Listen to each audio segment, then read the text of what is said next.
Just over a week ago, the president of Niger, Mohamed Bazoum, and his counterparts from Benin and Guinea-Bissau were in the Nigerian capital, Abuja, to meet Nigerian President Bola Tinubu. Top on their agenda was the setting up of a standby force to, among other things, stop any military coups in the region.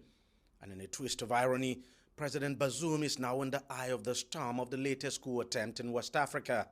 Newly appointed chairman of ECOWAS, Nigerian President Bola Tinubu, has strongly condemned the coup attempt.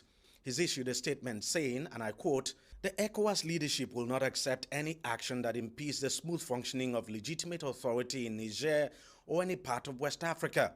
As the chairperson of ECOWAS Authority of Heads of State and Government, I state without equivocation that Nigeria stands firmly with the elected government in Niger and equally conveys the absolute resolve of leaders of our sub-region that we shall not waver or flinch on our stance to defend and preserve constitutional order."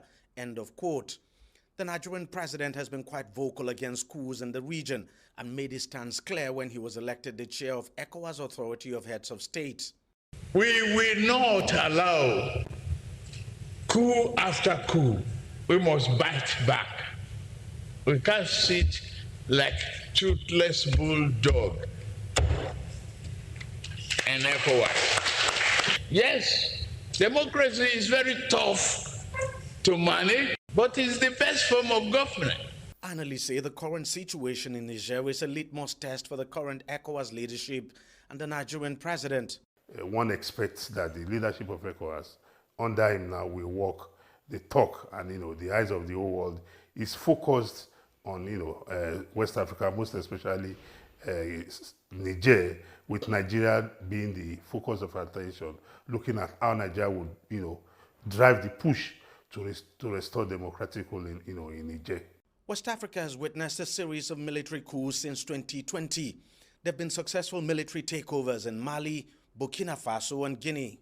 So the best way, the best antidote to military adventurism in the politics of West Africa is for civilian governments to do their very best to provide the dividends of democracy to their people. And I think that this is one major way of stemming the tide of a military insurrection in the West African region. The situation in Niger is still very fluid. It's not clear yet why the presidential guard, which is said to be behind the attempted coup, struck. Everyone will be watching to see how the new leadership of ECOWAS deals with this tricky situation. DG Badimosi, CGTN, Lagos, Nigeria.